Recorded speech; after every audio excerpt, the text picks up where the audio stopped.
ഇളം തെന്നലായെത്തും ലൈലാന്റെ സുഗന്ധം.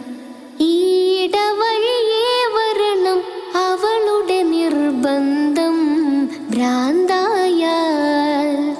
ഭ്രാന്തായാൽ എന്തു സുഖം. സക്കറാത്തുൽ മൗത്തെന്തു രസം. ഭ്രാന്തായാൽ എന്തു സുഖം. സക്കറാത്തുൽ മൗത്തെന്തു രസം.